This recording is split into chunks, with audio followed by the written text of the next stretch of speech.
Ассалаумағалейкум.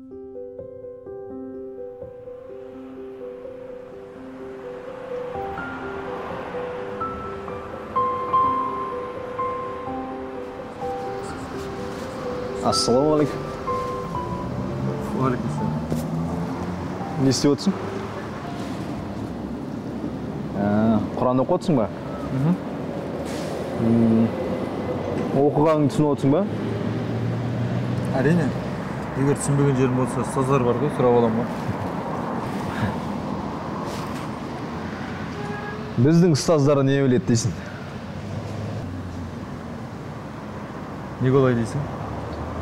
Әйтеуір сенің білмегеніңді үйретуге шамасы жетеді олардың. Мен үйренсем, шетелдің шейхтардан ғана үйренем бағалам.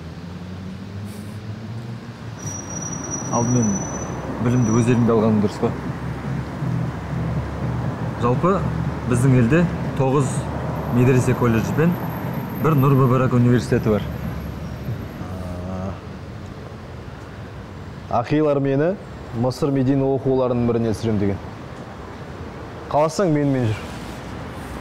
Әйтеуір ертең оқуын бітіріп келгенде бармағын тістеп қалма. Ертең сол білімді алып келгенден кейін саған мемлекеттік үлгідегі диплом берем, ә? Сол дипломмен елге, дінге қызмет жасай аласың ба? Менің білуімше, шетелде білім алу үшін муфтияттың арнайы рұқсаты керек. Сонда ғана сенің білімің біздің елде жарамды болады.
Пайғамбарымыз саллаллаху алейхи уассалям менен естігендерінің бәрін, тіпті Құранның бір аятын болса да басқаларға айтып жеткізіңдер. Ассалаумағалейкум, ұстаз.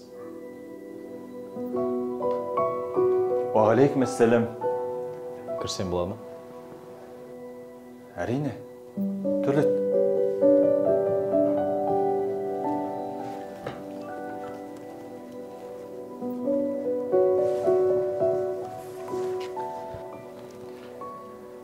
Сондай-ақ